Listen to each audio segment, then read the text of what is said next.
नमस्कार, आप देख रहे हैं सिजलर्स न्यूज और हम आपके लिए लाए हैं देश और दुनिया की विशेष खबरें।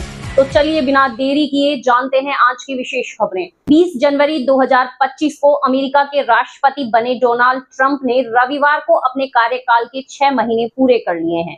चुनाव प्रचार के दौरान उन्होंने वादा किया था कि वे गाजा और यूक्रेन युद्ध को 24 घंटे में खत्म करा देंगे, लेकिन अब तक न तो रूस यूक्रेन युद्ध थमा और न ही गाजा पट्टी में इजराइल हमास संघर्ष।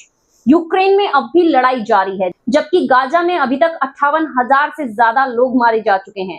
राष्ट्रपति बनने के बाद पिछले 6 महीनों में ट्रंप का मुख्य फोकस वैश्विक व्यापार नीति पर रहा है। वहीं दूसरी ओर खालिस्तानी आतंकी और प्रतिबंधित संगठन सिख फॉर जस्टिस का सरगना गुरुपतवंत सिंह पन्नू एक बार फिर भारत विरोधी साजिश रचता नजर आ रहा है। इस बार उसने 15 अगस्त को अमेरिका की राजधानी वॉशिंगटन डीसी स्थित भारतीय दूतावास के बाहर खालिस्तान फ्रीडम रैली निकालने का ऐलान किया है। पन्नू तिरंगा जलाने की भी धमकी दे रहा है और भारत सरकार को खुलेआम चुनौती दे रहा है। वहीं उसने 15 अगस्त को बर्न द तिरंगा कार्यक्रम की बात कही है। अब जानते हैं देश से जुड़ी खबरें। संसद का मानसून सत्र सोमवार से शुरू हो चुका है।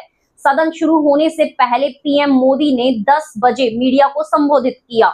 सत्र में ऑपरेशन सिंदूर, भारत पाकिस्तान संघर्ष विराम, डोनाल्ड ट्रंप के सीज फायर पर दावे और बिहार वोटर लिस्ट जैसे मुद्दों पर हंगामा होने के आसार हैं। विपक्ष इन सभी मुद्दों पर पीएम से जवाब चाहता है। रविवार को सर्वदलीय बैठक में कांग्रेस समेत विपक्ष ने इसके संकेत दे दिए हैं। कांग्रेस सांसद गौरव गोगोई ने कहा कि देश के मुखिया होने के नाते पीएम को जवाब देना उनकी नैतिक जिम्मेदारी है। वहीं दूसरी ओर अमरनाथ यात्रा के 16वें दिन 16,886 श्रद्धालुओं ने पवित्र गुफा में हिम शिवलिंग के दर्शन किए। 16 दिनों में 3 लाख से ज्यादा तीर्थ यात्री पवित्र गुफा मंदिर में दर्शन कर चुके हैं। पवित्र अमरनाथ यात्रा 3 जुलाई को शुरू हुई थी। वहीं जम्मू कश्मीर के उपराज्यपाल मनोज सिन्हा ने कहा कि सालाना अमरनाथ यात्रा के लिए तीर्थ यात्रियों की संख्या रविवार को 3 लाख के आंकड़ों को पार कर गई है। यह पवित्र यात्रा एक अत्यंत समृद्ध अनुभव है। वहीं केरल कांग्रेस के सीनियर नेता के मुरलीधरन ने कहा कि शशि थरूर को तिरुवनंतपुरम में तब तक किसी भी पार्टी कार्यक्रम में नहीं बुलाया जाएगा जब तक वह राष्ट्रीय सुरक्षा पर अपना रुख नहीं बदलते। मुरलीधरन ने रविवार को मीडिया के सवालों का जवाब देते हुए कहा कि थरूर अब हमारे साथ नहीं है, इसलिए उनके द्वारा किसी कार्यक्रम का बहिष्कार करने का कोई सवाल ही नहीं है।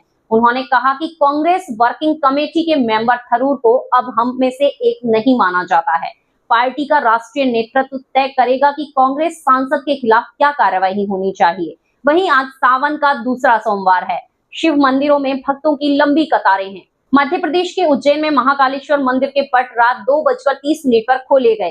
सुबह भस्म आरती की गई। वहीं यूपी के काशी में विश्वनाथ धाम के कपाट भी रात 3 बजे खुल गए। सुबह 4 बजे बाबा की मंगला आरती हुई, जिसमें उन्हें स्वर्ण मुकुट पहनाया गया। राम नाम की माला भी पहनाई गई। काशी विश्वनाथ मंदिर के बाहर भक्तों की 5 किलोमीटर लंबी कतारें लगी। मंदिर प्रशासन ने श्रद्धालुओं पर फूल बरसाए। वहीं उत्तराखंड के हरिद्वार से गंगा जल लाने वाले कांवड़ियों की संख्या 3 करोड़ पार हो गई है। यहाँ हरियाणा, पंजाब, राजस्थान, दिल्ली और उत्तर प्रदेश समेत दूसरे राज्यों से कांवड़िए आ रहे हैं। अब बात करते हैं एक और घोटाले की। राजस्थान के 83,000 सरकारी कर्मचारी अधिकारी 5 साल से गरीबों का करोड़ों रुपए का गेहूं खा गए। खाद्य सुरक्षा योजना के तहत ऐसे अपात्रों से 82 करोड़ से ज्यादा की वसूली की गई है। योजना को आधार से लिंक करने के बाद जब पड़ताल की गई तो कई चौंकाने वाले फैक्ट सामने आए हैं। लाखों रुपए की सैलरी उठाने वाले ही गरीबों का राशन डकार रहे हैं। वहीं प्रदेश के 40 जिलों के 83,679 अधिकारी कर्मचारियों को राष्ट्रीय खाद्य सुरक्षा योजना में अवैध लाभ प्राप्त करने का दोषी पाया गया है। इस मामले में दौसा जिला टॉप पर है, जहां 7,000 से ज्यादा सरकारी कर्मचारी अधिकारी राशन उठा रहे हैं। अब जानते हैं मौसम का हाल। देश में मानसून लगातार एक्टिव है। मुंबई में रविवार रात से ही तेज बारिश जारी है। अंधेरी इलाके में सड़कों पर जल भराव हो गया है। इस वजह से लोगों को परेशानियों का सामना करना पड़ रहा है। केरल के अलपुझा के कार्तिकपल्ली में भारी बारिश के बाद एक सरकारी स्कूल की छत गिर गई। स्कूल 150 साल से भी पुराना है। यहाँ 1000 से ज्यादा छात्र पढ़ते हैं। रविवार को छुट्टी के चलते जनहानि नहीं हुई। वहीं छत्तीसगढ़ में मौसम विभाग ने सभी जिलों में आज बारिश का येलो अलर्ट जारी किया है। मध्य प्रदेश में इस मानसून के सीजन में औसत 20.5 इंच बारिश हो चुकी है, जबकि अब तक 12.3 इंच पानी ही गिरना था।